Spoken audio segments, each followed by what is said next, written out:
Bismillahirrahmanirrahim.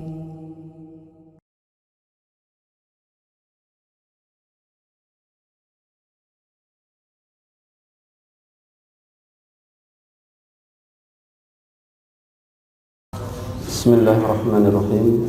Assalamualaikum warahmatullahi wabarakatuh.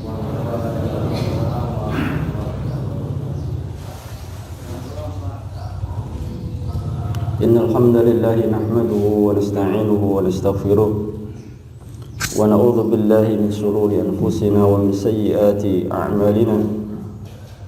May yahdihillahu fala mudilla lahu wa may yudlil fala hadiya lahu. Ashhadu an la ilaha illallah wahdahu la syarika lah wa ashhadu anna Muhammadan abduhu wa rasuluh. Qala ta'ala fil Qur'anil azim, ya ayyuhalladzina amanu taqullaha haqqa tuqatih wa la tamutunna illa wa antum muslimun. Amma ba'd, fa inna asdaqal hadithi kitabullah wa khairal hadi hadi Muhammadin sallallahu alaihi wasallam wa syarrul umuri muhdatsatuha fa inna kulla muhdatsatin bid'ah wa kulla bid'atin dhalalah wa kulla dhalalatin finnar. Ma'asyiral hadirin, a'azzani Allah wa iyyakum, ikhwatal iman, jamaah yang dimuliakan Allah Ta'ala. Alhamdulillah, di pagi hari yang diberkahi ini insyaallah kita dipertemukan kembali di majelis yang kita cintai ini, majelis ilmu yang semoga diberkahi oleh Allah Ta'ala, bersama-sama untuk talabul ilmi, yang mana ini merupakan salah satu kewajiban kita sebagai seorang muslim untuk menghilangkan kebodohan kita, kebodohan terhadap agama kita yang ini merupakan musibah besar yang akan membahayakan agama kita. Dan Islam ini nikmat yang besar bagi kita, yang sangat bernilai bagi kita, yang harus kita jaga, jangan sampai lepas dari diri kita. Terkadang ada orang karena kebodohannya melakukan hal-hal yang dia tidak menyangka yang dilakukannya ini bisa membatalkan agamanya. Oleh karenanya, tema yang kita sampaikan, pembahasan yang kita sampaikan di sini adalah tentang nawaqidul Islam, pembatal-pembatal Islam. Melanjutkan pertemuan yang lalu bahwa Syekh rahimahullah ta'ala mengumpulkan ada 10 yang bisa membatalkan keislaman seseorang. Dan 10 ini bukan pembatasan, ya. Beliau memilih 10 ini. Yang pertama, karena 10 pembatal yang beliau tulis adalah yang paling penting dan kebanyakan orang yang terjerumus melakukan ini. Qala al-mu'allif rahimahullah ta'ala, i'lam, ketahuilah, anna nawaqidul islami asyaratu nawaqid, sesungguhnya pembatal-pembatal Islam ada 10. Al-awwal asyirku fi ibadatillah ta'ala. Yang pertama, syirik di dalam beribadah kepada Allah Ta'ala. Qala Allah Ta'ala, innallaha la yaghfiru ay yushraka bihi wa yaghfiru ma duna dzalika liman yasha. Allah Ta'ala berfirman, sesungguhnya Allah tidak akan mengampuni dosa syirik, dan Dia mengampuni dosa di bawah syirik bagi orang yang dikehendakinya. Surah An-Nisa ayat 48. Wa qala, dan Allah berfirman, innahu may yusyrik billahi faqad haramallahu alaihi al-jannah wa ma'wahu an-nar wa ma lidh-dhalimina min ansar. Sungguhnya barang siapa syirik kepada Allah, maka sungguh Allah mengharamkan baginya surga, dan tempatnya adalah neraka, dan bagi orang-orang yang zalim tidak ada penolong pun. Surah Al-Maidah ayat 72.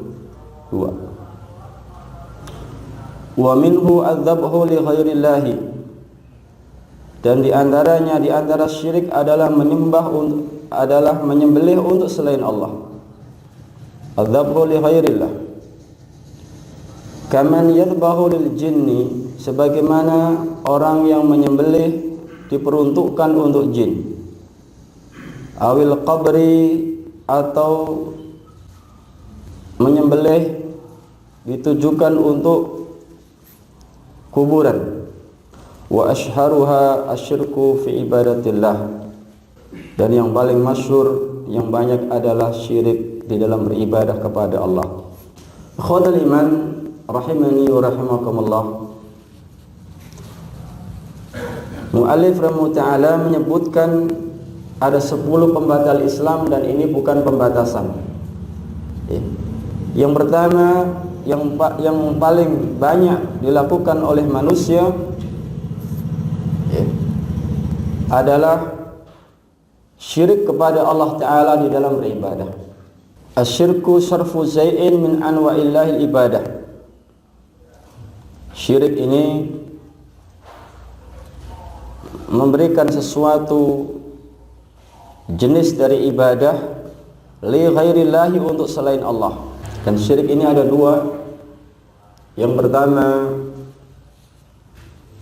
asyirkul asghar, syirik kecil. Yang kedua asyirkul akbar, syirik besar. Dua-duanya apabila dibawa mati belum sempat bertaubat di dunia, entah itu syirik besar maupun syirik kecil, maka tidak akan diampuni oleh Allah Ta'ala. Sesuai keumuman ayat, innallaha la yaghfiru ayyushraka bihi, sesungguhnya Allah tidak akan mengampuni dosa syirik, dan ini sifatnya umum, entah syirik kecil apalagi syirik besar. Lalu apa yang membedakan keduanya?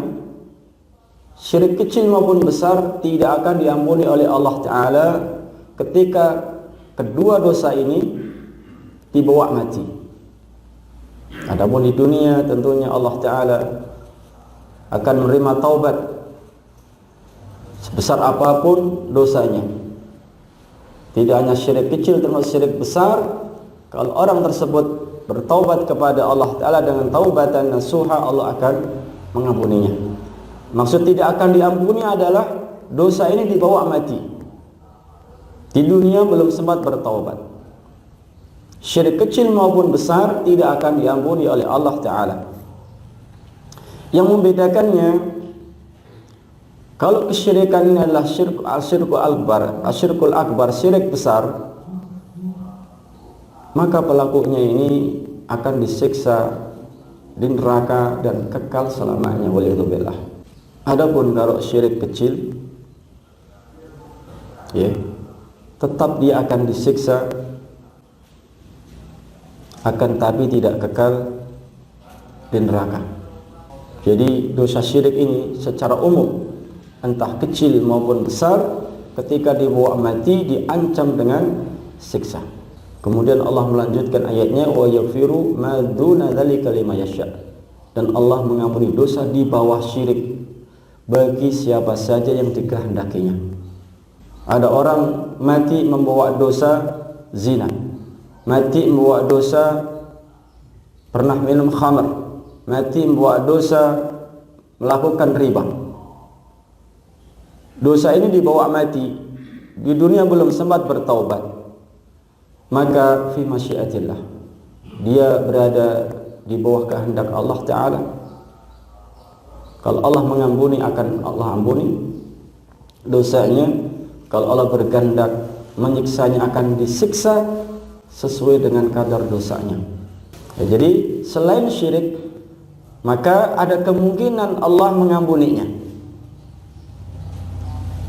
Tapi kalau syirik entah kecil maupun besar, ya, Allah Ta'ala tidak akan mengampuninya.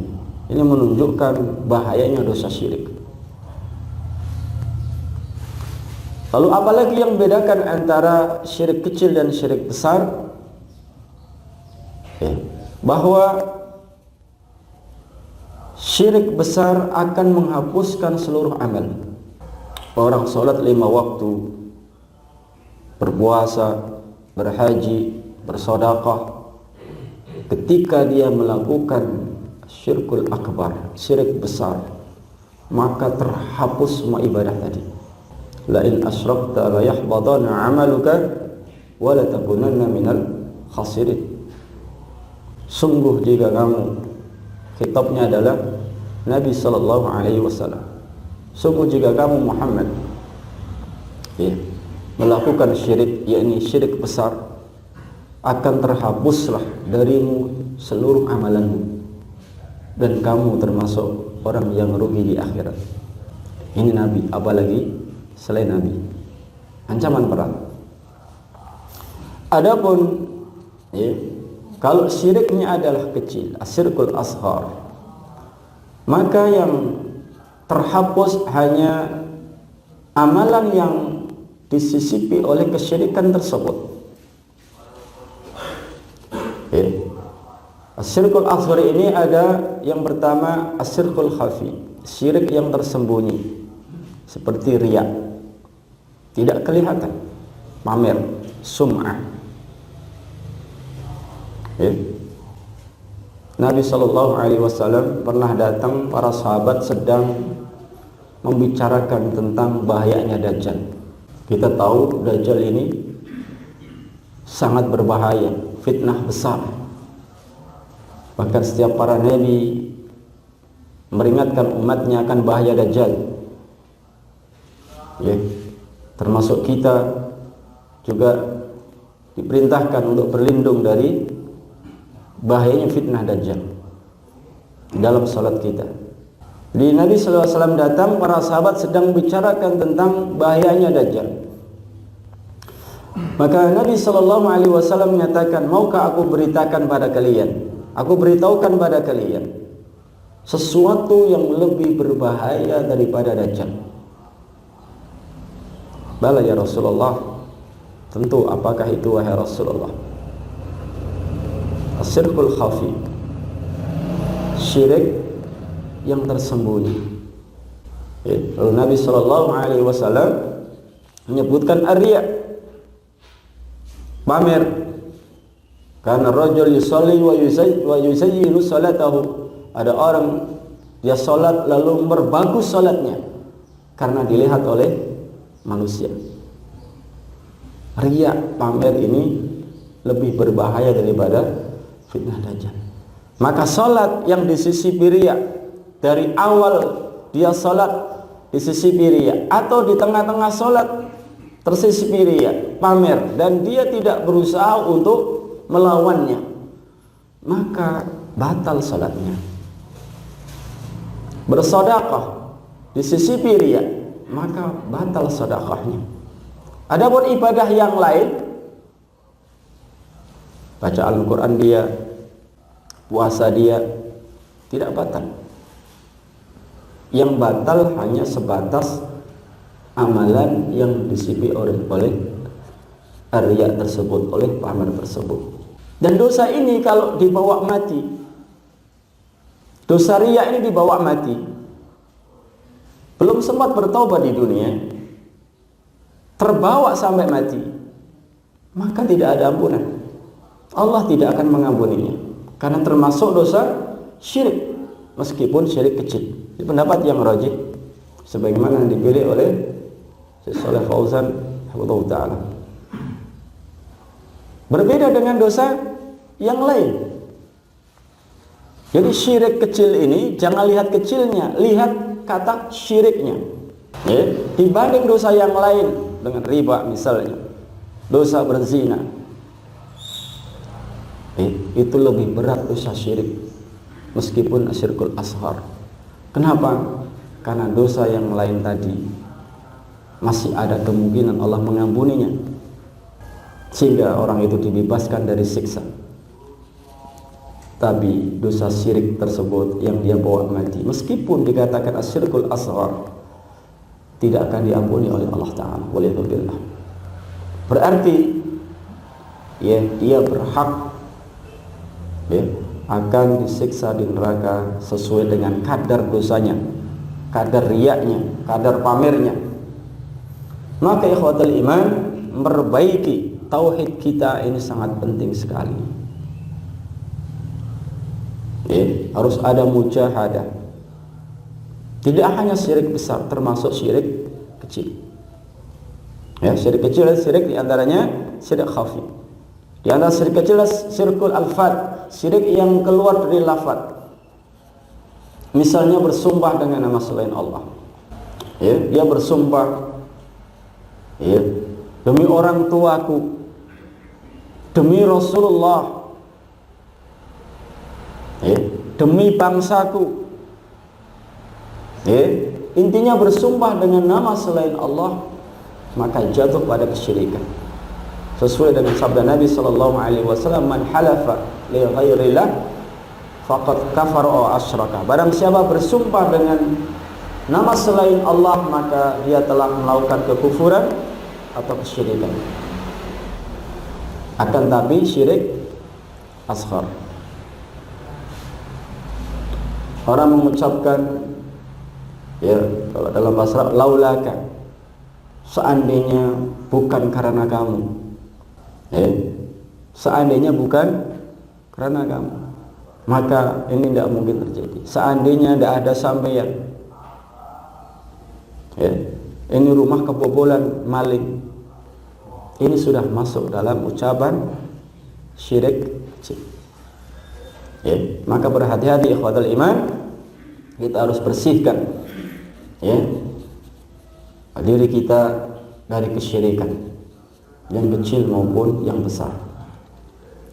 Adapun yang dimaksud oleh mu'allif rahimahu ta'ala di bukunya ini, bahwa pembatal Islam yang pertama asyirku fi ibadatillah, syirik dalam beribadah kepada Allah, maksudnya adalah syirik besar.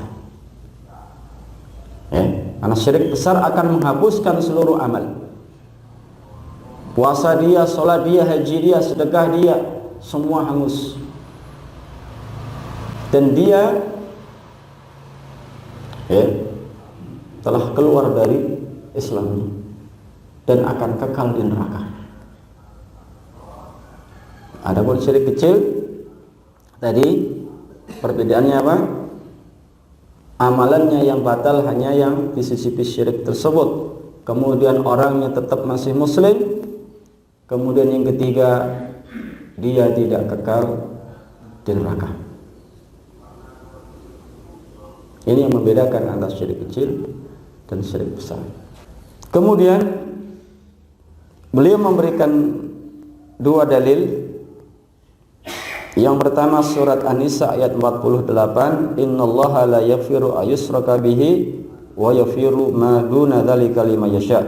Sesungguhnya Allah tidak akan mengampuni dosa syirik, sudah kita jelaskan, yaitu dosa yang dibawa mati.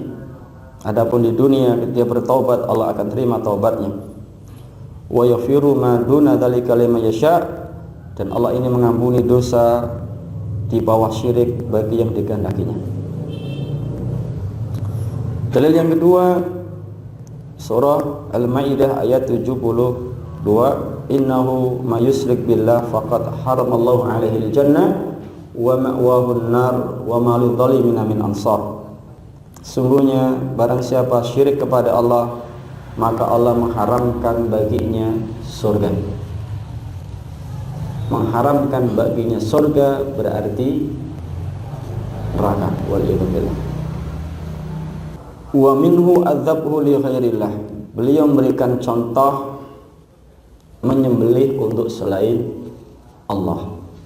Ya. Kaman yadbahu lil jin, sebagaimana orang menyembelih ditujukan untuk jin. Ya, untuk tumbal. Orang sakit, kata dukun harus disembelihkan hewan, dia sembelih, jatuh syirik akbar. Waliyadzubillah. Bangun rumah, bangun jembatan, sembelih, lautnya disembelihkan, gunungnya sembelihkan hewan. Waliyadzubillah, ini adalah syirik akbar. Ya, untuk kuburan sembelihkan, entah nazar atau tidak, kadang-kala ada orang kuburan sembelih, jatuh syirik akbar, membatalkan Islam. Waliyadzubillah. Dalilnya surah Al-An'am, Qul inna salati wa nusuki wa mahyaya wa mamati lillahi rabbil alamin la syarika lahu wa bidzalika umirtu wa ana awwalul muslimin. Katakan sesungguhnya salatku, wa nusuki dan sembelihanku, hidup dan matiku hanya untuk Allah Rabbul Alamin. La syarika lahu, tidak ada sekutu baginya, bagi Allah Rabbul Alamin. Wa bidzalika umirtu, dan dengan itu aku diperintah, kata Nabi. Wa ana awwalul muslimin, dan akulah orang pertama yang berislam. Karena setiap nabi maka dia yang pertama berislam daripada umatnya. Ya. Dalam surah Al-Kautsar Allah Ta'ala berfirman, fasalli li rabbika wanhar, maka salatlah karena Tuhanmu, ikhlas, wanhar, dan berkorbanlah. Sebagaimana orang salat ditujukan untuk selain Allah, dia rukuk, dia sujud kepada selain Allah, syirik tidak? Syirik. Demikian juga menyembelih hewan, berkorban, ditujukan untuk selain Allah. Maka digandengkan dua ibadah ini. Yang pertama adalah ibadah badaniyah, salat. Yang kedua ibadah maliyah, ibadah terkait dengan harta. Ya, fasalli li rabbika wanhar, salatlah karena Tuhanmu, wanhar, dan sembelihlah kurban. Sebagaimana salat harus ikhlas karena Allah, siapa saja orang salat kepada selain Allah, ia jatuh pada syirik akbar. Demikian pula orang yang menyembelih untuk selain Allah jatuh pada syirik akbar. Qul inna salati wa nusuki, dikadang lagi, sesungguhnya salatku dan sembelihanku, untuk Rabbul Alamin, Allah Ta'ala. Sebagaimana salat ditujukan untuk selain Allah Ta'ala, dia rukuk, dia sujud pada berhala misalnya, kufur, keluar dari Islam. Demikian pula orang yang menyembelih ditujukan untuk selain Allah Ta'ala.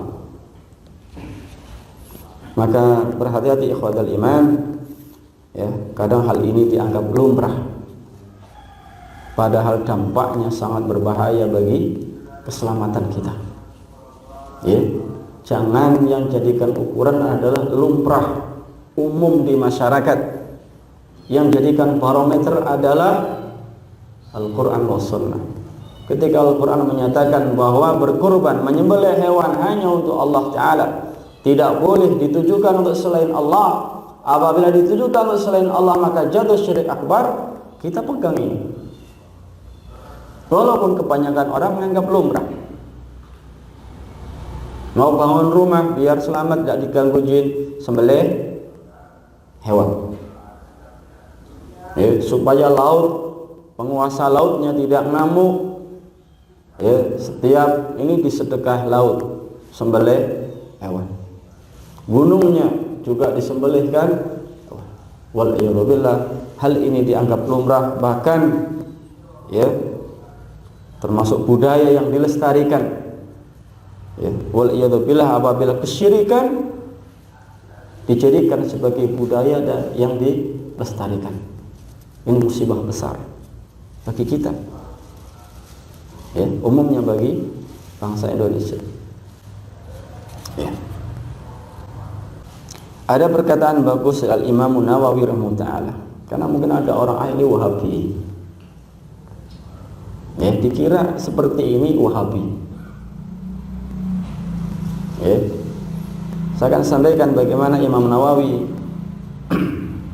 menyikapi tentang menyembelih untuk selain Allah. Ketika beliau mensyarah hadis, ya, Nabi Shallallahu Alaihi Wasallam berwasiat kepada Ali bin Abi Thalib ta'ala anhu, ya, la'anallahu man dhahaba li ghairillah. Ada 4, ya, yang disampaikan Rasulullah Sallallahu Alaihi Wasallam kepada Ali bin Abi Thalib. Allah melaknat orang yang menyembelih ditujukan untuk selain Allah. Yang kedua, la'anallahu man la'ana walidayhi. Allah melaknat orang yang melaknat kedua orang tuanya, baik secara langsung maupun tidak secara langsung. Tidak secara langsung bagaimana? Ya, ada orang melaknat orang tua temannya, maka temannya gantian melaknat orang tua antum. Ini tidak langsung. Dari ulah sampeyan misalnya waliyadzubillah melaknat orang tua orang lain, maka anaknya melaknat orang tua kita. Yang ketiga, la'anallahu man awa muhditsan. Allah melaknat orang yang melindungi pelaku dosa. Pelaku dosa yang harus terkena hukuman had dia lindungi, maka yang melindungi dilaknat Allah Ta'ala. Yang keempat, la'anallahu man ghayyara manar al-ardi. Allah melaknat orang yang mengubah batas tanah, ris atau galeng. Ada 4. Terkait hadis ini, ya, Al-Imam Nawawi rahimahullah ta'ala, kita tahu Imam Nawawi, ya, ulama besar dalam mazhab Asy-Syafi'i.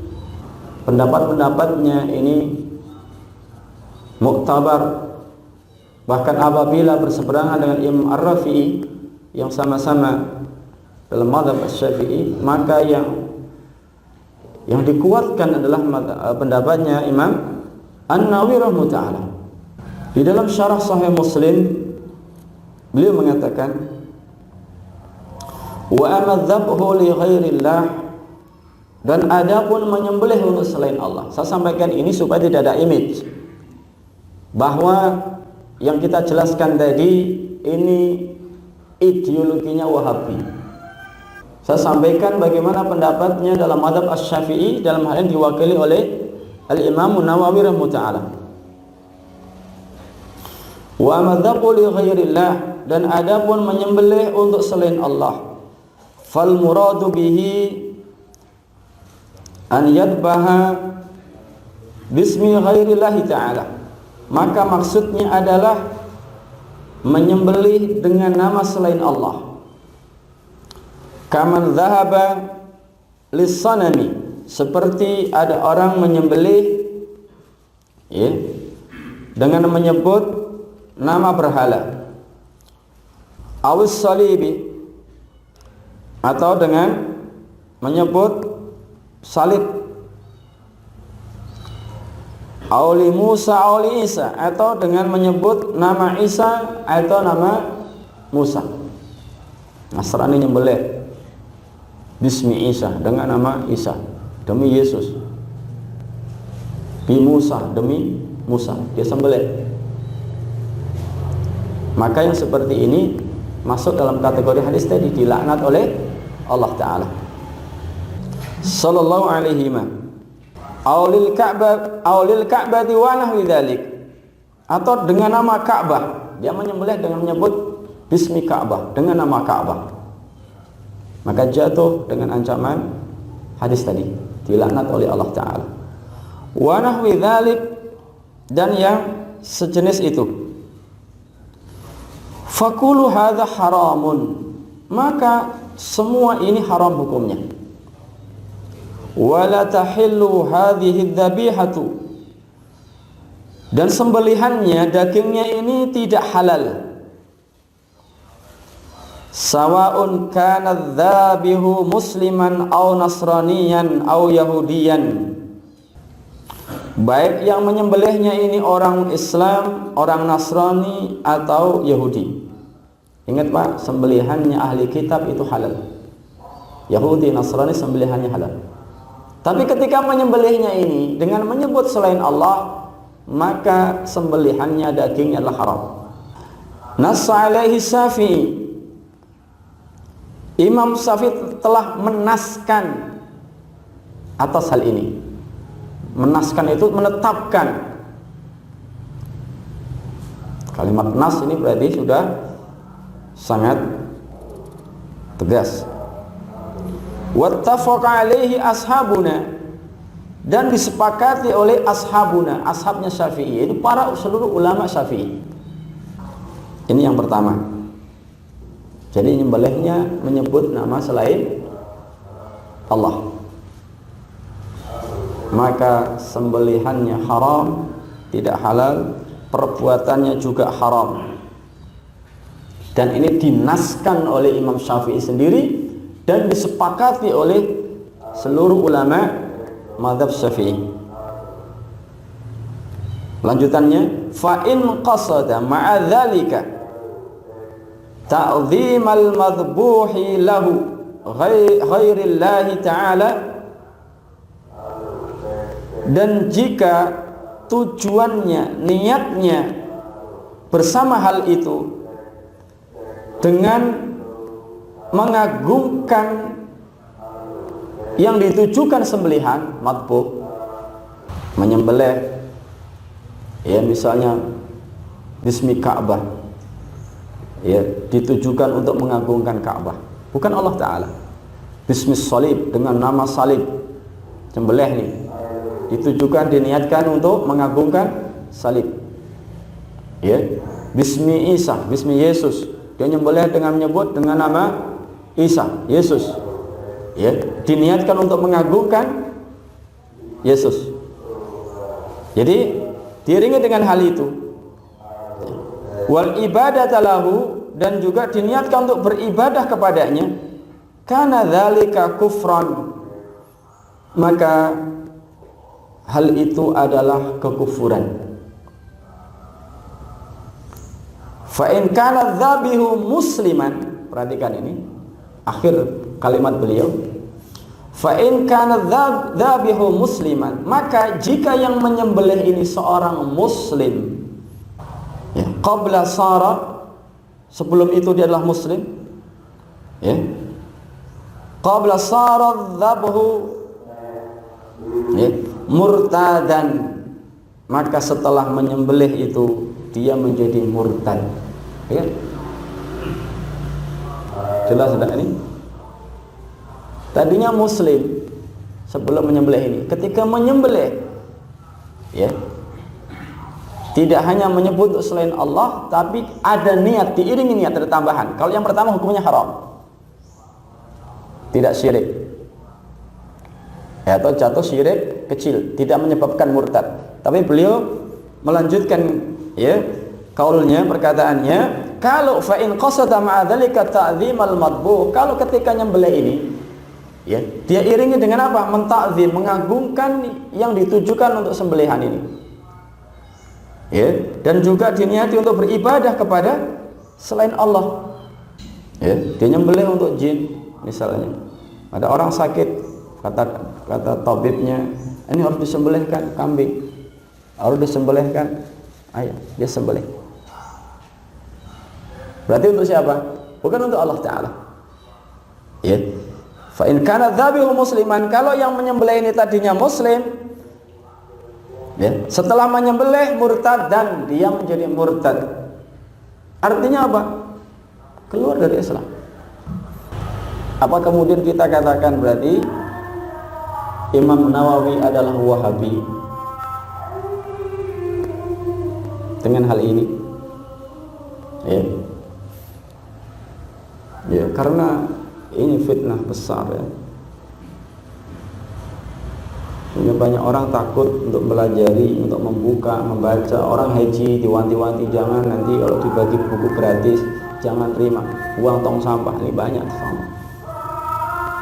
Sudah digambarkan ya, bahayanya, ngerinya paham Wahabi.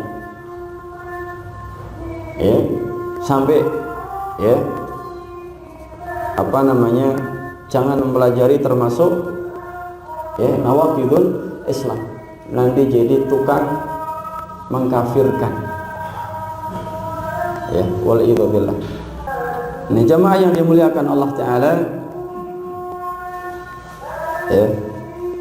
Ini tadi perkataan Imam Syafi'i rahimahullah ta'ala dalam kitab Al-Minhaj Syarah Sahih Muslim juz 13 halaman 141. Saya tulis malam. Jadi kesimpulannya, menyembelih ini ada yang hukumnya mubah. Menyembelih untuk dijual dagingnya, menyembelih untuk dimakan sendiri, ini mubah, tidak mengapa, boleh. Selagi apa? Menyembelihnya dengan menyebut nama Allah. Tapi ketika menyembelihnya tidak menyebut nama Allah, jadi pangke. Ini namanya sembelihan yang mubah, yang bukan masuk ranah ibadah. Kalau yang kedua, sembelihan yang masuk ranah ibadah. Contohnya apa? Kurban Idul Adha, akikah, ya, maka ini berpahala. Ini sembelihan yang masuk ranah ibadah seperti berkorban, ya, hari raya Idul Adha, kemudian akikah, kemudian kafarah, misalnya dam, misalnya ya, denda pelanggaran dalam haji ya. Nah ya, kalau yang masuk ranah ibadah ini ditujukan untuk selain Allah tadi, penyembelihannya ini untuk mendekatkan diri kepada selain Allah, kepada jin, supaya tidak diganggu, yang bangun jembatan, ngecor jalan, sembelih. Yang biasanya cirinya ya, sebagiannya itu tidak dimakan semua ya. Beda kalau sampean nyembelih untuk makan sendiri, walimah, akikah, kan dimakan Pak ya semua ya. Kalau nyembelih untuk kesyirikan ini biasanya darahnya inilah yang dipersembahkan, sebagiannya diberikan, ditaruh di pojok bangunan, atau ditanam, atau dibuang ke laut, atau ditanam di gunung, dan seterusnya. Jadi ini di pojok sawah misalnya ada jekungkung panggang ayam gitu kan, nggak boleh antum makan itu kalau mau panen di situ kan ada panggang ayam, wah terus ditujukan untuk jin, maka tidak halal dagingnya, dan orang yang menyembelih ini terancam dengan murtad, batal Islamnya ya. Wal'idzubillah. Atau ke kuburan wali ya, dia bernazar nyembelih kurban, nyembelih hewan di kuburannya wali, maka tidak boleh. Karena ada anggapan orang ini bahwa nazar ini bisa membantu terkabulnya harapan. Ini salah besar. Ada orang sakit, dirinya atau anaknya atau istrinya, dia berharap sembuh, lama yakin. Maka ada anggapan di masyarakat, harapannya untuk bisa sembuh ini perlu dinadari. Nazar nyembelih kambing ya. Keinginannya biar tercapai. Ya, misalnya ingin lulus kuliah atau ingin kerja, diterima kerja, ya, dia bernazar menyembelih kambing ke kuburan keramat katanya, maka ini jatuh syirik. Dan tidak ada dalil bahwa nazar itu membantu ya dikabulkannya keinginan, harapan dia. Tidak ada. Atau mempercepat terkabulnya doa, mempercepat terkabulnya harapan dia. Ini tidak ada. Ini keyakinan, anggapan merupakan apa ya? Tahayul, sesuatu yang khayalan, tidak berdasar dalil sama sekali. Bahkan hakikatnya nazar itu kerjaannya orang-orang bakhil. Secara umum nih, ya, kalau saya sembuh saya akan menghatamkan Al-Quran. Mau hatamkan Quran dikaitkan dengan harapannya terkabul dulu. Ini kan bakhil. Ya enggak? Mau ibadah tapi dikaitkan dengan apa? Harapannya, keinginannya tercapai dulu.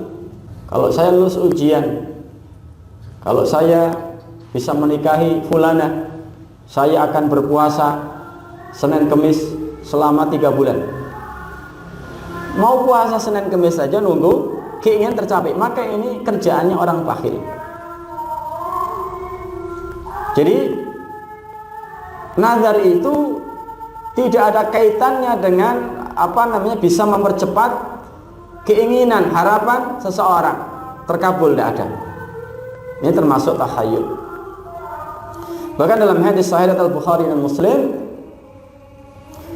Nabi SAW mengatakan,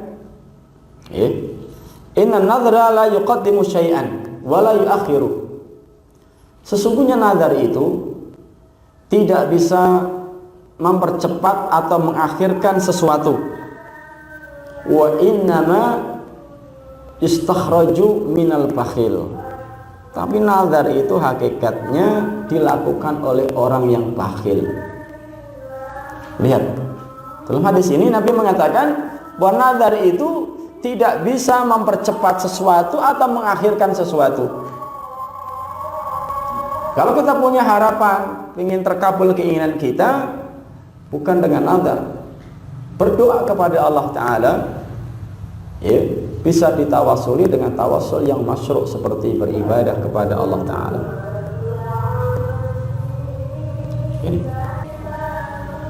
Ini yang pertama. Yang kedua,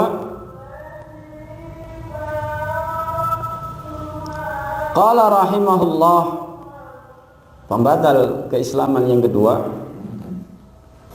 wa man ja'ala bainahu wa bainallahi wasa'ita yad'uhum wa yas'aluhum asy-syafa'ah wa yatawakkalu 'alaihim kafara ijma'an. Barang siapa menjadikan antara dia dan Allah perantara, penengah, dia berdoa, meminta syafaat dan bertawakal kepadanya, maka kafir secara ijma'. Menjadikan sesuatu sebagai perantara antara seseorang dengan Allah Ta'ala, lalu dia meminta kepada perantara tersebut, minta syafaat, ya, lalu dia mendekatkan diri kepada perantara tersebut, ya, dan bertawakal kepadanya, maka secara ijma' orang tersebut kafir walidzubillah. Ya, wasithah artinya penengah, perantara. Ya, perantara ini ada yang dibolehkan, ada yang dilarang. Syekhul Islam Ibnu Taimiyah, beliau menjelaskan harus ada rinciannya. Faman qala la budda min wasitati bainallahi wa baina khalqi fa innahu yus'al. Kalau ada orang berkata harus ada perantara antara makhluk dengan Allah, Maka dia ditanya, dirinci dulu. Harus ada perantara antara makhluk, antara manusia dengan Allah. Kalau ada orang berkata demikian, dirinci dulu, ditanya orangnya, ma maksuduhu bil wasitah, apa maksud perantara ini? Fa in kana al maqsudu annahu la budda lana min wasitah fi tablighi risalah fi ma bainana wa bainallah fa hadha sahih. Kalau maksudnya kita harus ada perantara antara kita dengan Allah di dalam penyampaian risalah, maka kita jawab ini benar dan harus. Siapa mengingkari maka dia kufur. Maksudnya apa, Pak? Antara kita dengan Allah itu ada penghubung. Siapa? Rasul, malaikat Jibril. Ini namanya wasithah fi tabligh risalah. Siapa yang mengingkari ini maka dia kufur. Seperti orang sufi bulat, dia menuduh ahlu sunnah, kalian ini mengambil ilmu, mengambil Islam dari orang-orang yang telah mati, adapun kami mengambil langsung dari Allah Ta'ala yang maha hidup, tidak pernah mati. Ini ucapan sufi. Maksudnya apa? Mengambil ilmu dari orang telah mati. Kita ahlu sunnah ini dituduh mengambil ilmu orang sudah mati, ya, para sahabat, para tabi'in, sahabat Rasulullah kan sudah meninggal. Kita kan belajar ngambil ilmu kan akidah, ibadah, ya, dalam muamalah. Ketika belajar hadis kan mesti qala Rasulullah SAW gitu. Hadatsana fulan bin fulan, sanadnya dari para imam sampai para sahabat, sahabat mendengar dari Rasulullah ya kepada Allah Ta'ala. Menurut mereka kalian ngambil dari orang-orang telah mati. Lalu mereka kaum sufi ini berbangga, kalau kami langsung ngambil dari Allah yang maha hidup, tidak mati. Artinya apa? Sufi ini mengatakan tidak ada perantara, tidak ada wasithah antara mereka dengan Allah Ta'ala langsung.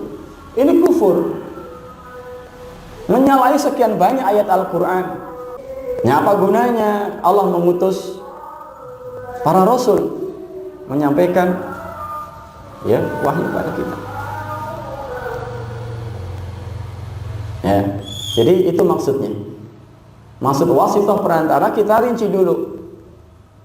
Ya, kalau wasithah perantara dalam sisi ya apa namanya risalah, ya maka harus ya, bahkan yang mengingkarinya bisa kufur. Akan tetapi apabila maksudnya adalah perantara di dalam berdoa, mendekatkan diri, harus melalui perantara orang-orang yang telah mati, entah para nabi, entah orang-orang saleh, entah malaikat, maka ini dilarang, dan inilah yang menyebabkan kufur secara ijma'. Kenapa? Karena dalam berdoa Allah Ta'ala berfirman, ud'uni astajib lakum, berdoalah kepadaku pasti aku kabulkan. Allah tidak berfirman ud'uni bi wasitati fulan, misalnya berdoalah padaku dengan perantara si fulan. Karena Allah itu maha dekat. Wa idza salaka ibadi anni fa inni qarib ujibu da'wata da'i idza da'an falyastajibu li wal yu'minu bi. Ya. Apabila ada yang bertanya padaku Muhammad tentang aku, jawab aku dekat. Lihat, Allah dekat. Aku mengabulkan doanya orang-orang yang berdoa padaku. Maka hendaknya dia beriman kepadaku dan memenuhi perintahku. Tidak diperintahkan dalam doa ini mengambil perantara antara kita dengan Allah Ta'ala. Maka ini jatuh pada syirik, menyebabkan batal Islamnya. Mungkin mereka mengatakan ya tidak, karena kami tidak meyakini bahwa orang-orang soleh ini yang memberikan rezeki, orang-orang soleh ini yang menyembuhkan. Kami meyakini itu semua Allah Ta'ala yang melakukan. Kami hanya bermaksud menjadikan mereka orang-orang soleh ini perantara antara kami kepada Allah. Maka kita jawab, justru itulah hakikat kesyirikannya orang-orang musyrik di zaman awal dulu yang diperangi oleh Rasulullah SAW. Dalam surah Yunus ayat 18 Allah Ta'ala berfirman, wa ya'buduna min dunillahi ma la yadhurruhum wa la yanfa'uhum wa yaquluna haula'i syufa'auna indallah. Dan mereka menyembah selain Allah, Tuhan yang tidak bisa memberikan madarat pada mereka, tidak juga memberikan manfaat pada mereka. Wa yaquluna haula'i syufa'auna indallah. Dan mereka mengatakan mereka ini pemberi syafaat untuk kami di sisi Allah. Syufa'una, pemberi syafaat di sini maksudnya adalah perantara. Mereka mengatakan kami menjadi orang-orang musyrik ini, mereka mengatakan wa yaqulun haula'i syufa'una indallah. Mereka ini menjadi syufa'a, perantara kami kepada Allah Ta'ala. Lanjut ayatnya bagaimana? Qul atunabbi'unallaha bima la ya'lamu fis samawati wala fil ard. Apakah kamu mengabarkan kepada Allah sesuatu yang tidak diketahui di langit dan di bumi? Subhanahu wa ta'ala amma yusyrikun. Lihat ujung ayatnya. Maha suci Allah dan maha tinggi Allah dari apa yang mereka sekutukan. Amma yusyrikun, dari kesyirikan mereka. Lihat. Jadi perbuatan mereka orang-orang musyrik jahiliyah menjadikan para malaikat, menjadikan orang-orang soleh sebagai perantara mereka dengan Allah Ta'ala. Allah menyebut kesyirikan. Dilihat dari sisi ujung ayatnya, Subhanahu wa ta'ala amma yusyrikun. Maha suci Allah, artinya Allah tidak butuh perantara. Kalau menyatakan Allah butuh perantara, berarti orang tersebut telah menodai kesuciannya Allah Ta'ala. Maka Allah berfirman, Subhanahu, maha suci Allah, wa ta'ala, dan maha tinggi, amma yusyrikun, dari apa yang mereka sekutukan, dari perbuatan-perbuatan syirik mereka, menjadikan perantara antara mereka dengan Allah Ta'ala di dalam berdoa. Mereka menyebut orang-orang tersebut dengan mendekatkan diri kepada kuburan, mereka tawaf, ada mereka menyembelih hewan di situ, lalu mereka menyebut fulan, Syekh Abdul Qadir Jailani, aghithni, isfi, maradhana, misalnya, sembuhkan penyakitku, aghithni, tolong aku. Jelas kesyirikan. Akan tetapi kalau menjadikan perantara ini dari sisi tidak dengan mendekatkan diri kepada kuburan tersebut, tapi hanya menyebut sebagai jahnya, as'alukallah bijahi Muhammad, bijahi Syekh Abdul Qadir. Jah itu artinya kedudukan, kemuliaan. Aku minta padamu ya Allah melalui jahnya, bijahi Muhammad, dengan kemuliaannya Muhammad, atau bidzati Muhammad, dengan zatnya Muhammad. Maka yang seperti ini adalah syirik kecil, termasuk kebid'ahan. Karena tidak ada nas, tidak ada dalil yang menerangkan bahwa doa ini akan terkabul, diijabahi kalau doanya dipanjatkan dengan perantara menyebut zat maupun jah, kedudukannya Nabi maupun orang-orang saleh. Nabi tidak pernah mengajarkan, para sahabat pun tidak pernah mempraktikkan. Jadi dibedakan menjadikan wasithah atau wasilah perantara antara kita dengan Allah Ta'ala terbagi dua. Yang pertama yang menyebabkan syirkun akbar, Syirkul akbar menyebabkan batal Islamnya, ya, kalau ya dia bertakarub kepada penghuni kubur tersebut,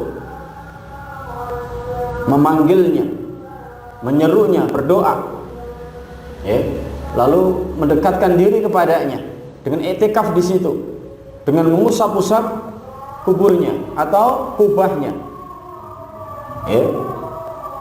Kadang-kala juga dengan ya menyembelih hewan di situ. Maka ini yang termasuk asyirkul akbar.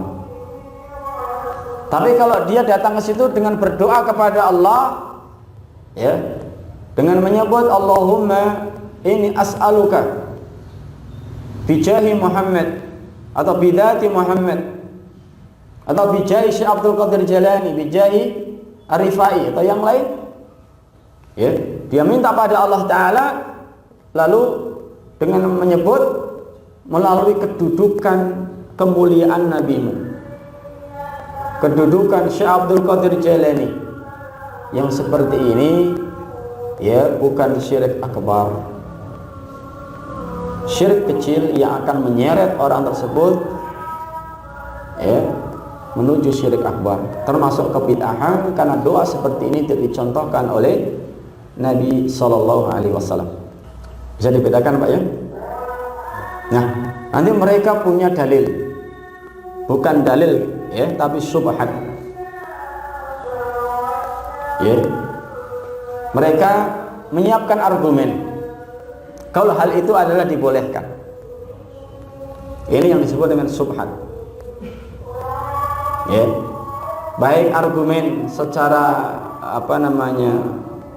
nas, ada kalanya sahih tapi dipahami dengan tidak benar, ada kalanya adalah dhaif, atau argumen secara akli, logika, tapi terbantahkan semua, ya, oleh para ulama, ya. Insya Allah subhat mereka, ya, akan kita kupas insya Allah di lain waktu, ya, karena sudah jam 6 lewat, ya.